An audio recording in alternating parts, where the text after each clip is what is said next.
Alors, du coup, je refais une petite vidéo plus courte que la dernière, je pense, j'espère, sur trois conseils que je voulais vous partager pour enrayer le burn-out. Alors, pour commencer, du coup, qu'est-ce que j'entends par enrayer? C'est le fait d'arrêter la progression du processus du burn-out. C'est-à-dire que le burn-out, c'est quelque chose qui est très insidieux, c'est quelque chose qui se construit petit à petit, sans qu'on voit forcément toutes les conséquences. Mais en général, on ne les voit pas du tout tout de suite, d'ailleurs. Et en fait, le burn-out, c'est un peu comme un iceberg.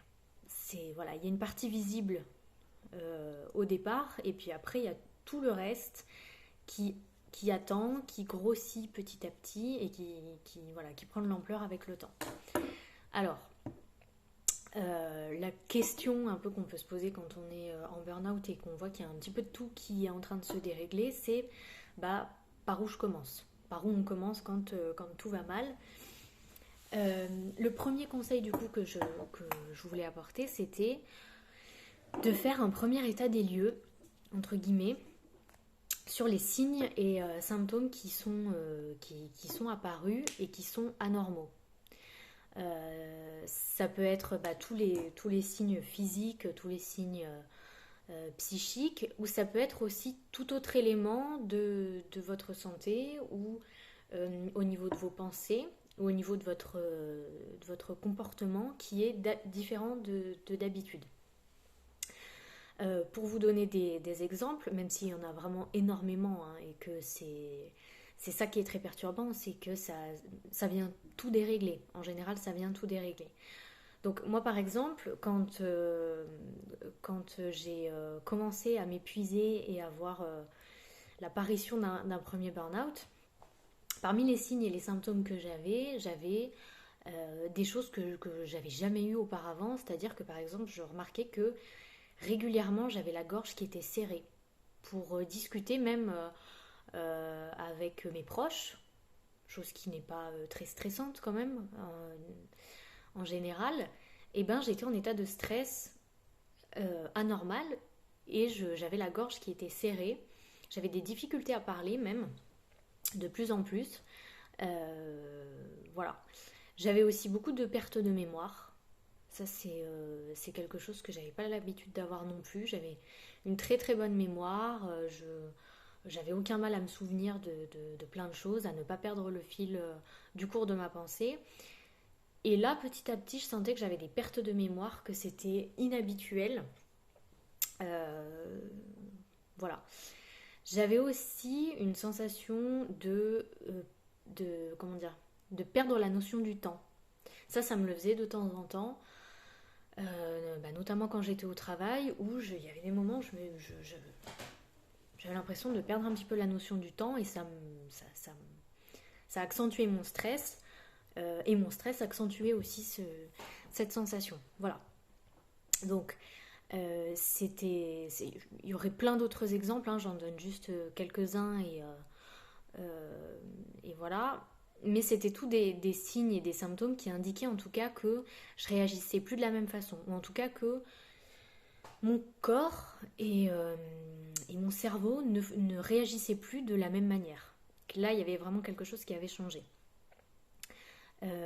Voilà, donc c'est la première chose que je vous conseille de faire, c'est déjà de faire l'état des lieux de qu'est-ce qui a changé. Parce que c'est par là qu'on va commencer.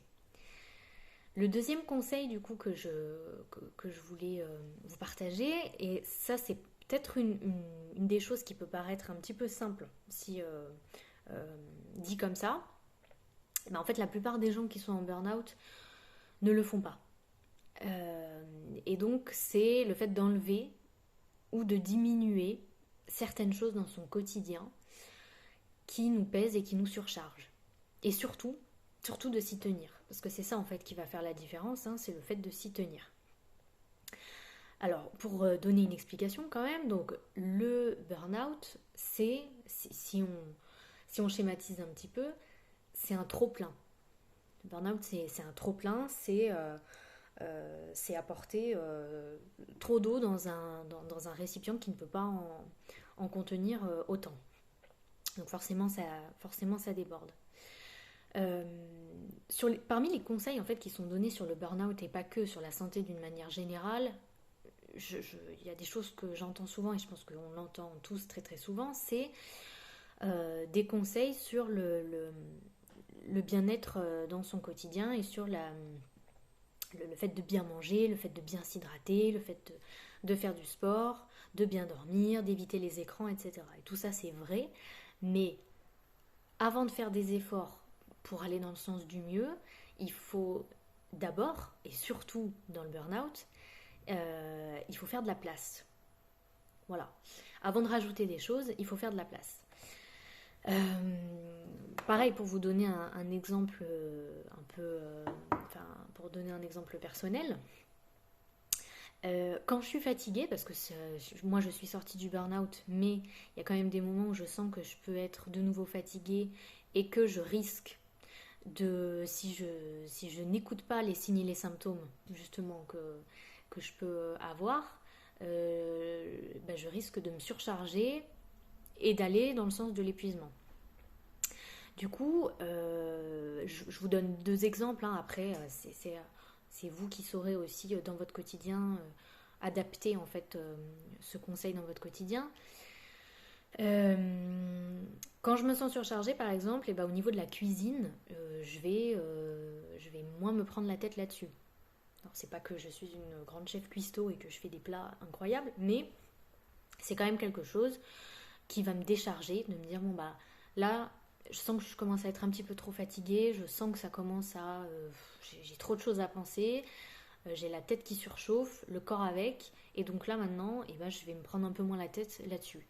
Et moi personnellement, par exemple, ça m'aide réellement à établir, on va dire, le fait que bon bah là pendant les 2 prochaines semaines ou pendant cette semaine, peu importe, je fais des choses qui sont beaucoup plus simples, qui ne me demandent pas de temps ou très peu de temps, et comme ça, c'est pas quelque chose auquel j'ai à penser. Un autre exemple qui n'a rien à voir, plutôt au niveau des relations sociales, là cette fois, ça va être par exemple, de moins participer aux conversations quand je suis avec mes amis, par exemple. Je vais moins participer aux conversations parce que j'ai pas forcément d'énergie, parce que voilà. Alors, ça veut pas dire que je reste dans mon coin mutique, mais ça veut dire que là, j'ai plus envie d'écouter que de vraiment participer de façon active. Et pareil, c'est quelque chose qui me décharge. Alors après, bien sûr, il faut que vous, ça vous parle, hein, si c'est pas des choses qui vous coûtent en énergie, voilà. Mais si vous êtes en burn-out, si vous êtes en situation d'épuisement, peu importe laquelle, ça veut dire qu'il y a trop de choses. Il y a un trop-plein. On ne peut pas tout enlever, on ne peut pas enlever toutes les responsabilités qu'il y a dans notre quotidien, mais par contre, il faut faire de la place. C'est quelque chose d'inévitable. Sinon, il y a rien qui changera. Et du coup, j'en reviens quand même à ce que je disais au départ. Le but, c'est quand même d'enrayer le processus. C'est de l'arrêter dans sa progression. Et pour l'arrêter dans sa progression, il faut d'abord stopper les choses. Par exemple, là, je vais refaire une petite métaphore parce que je trouve ça toujours plus parlant, mais quand il y a une machine, peu importe, qui ne fonctionne pas, ou qui fait un drôle de bruit, la première chose qu'on va faire avant de la réparer, c'est quand même d'appuyer sur le bouton arrêt. On va l'arrêter. Le burn-out, c'est pareil. Il faut arrêter et il faut enlever des petites choses. Le 3e conseil du coup que je voulais vous donner, c'était de demander de l'aide à un professionnel qui est en mesure de comprendre ce que vous vivez et de vous accompagner du coup d'une manière plus précise. Pourquoi ? Parce que le burn-out, comme beaucoup de problématiques en santé mentale, c'est d'abord et avant tout une question de vécu intérieur. Voilà, donc le fait de se faire accompagner par une personne un professionnel de la santé qui connaît ce que vous avez vécu, ça va permettre 3 choses.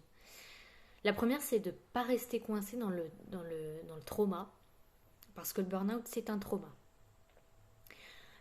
C'est un événement ou une succession d'événements, de conditions qui font que le corps et l'esprit n'arrivent plus à suivre, n'arrivent plus à fonctionner de la même façon et restent dans cet état de surcharge, de stress continu, d'anxiété, etc.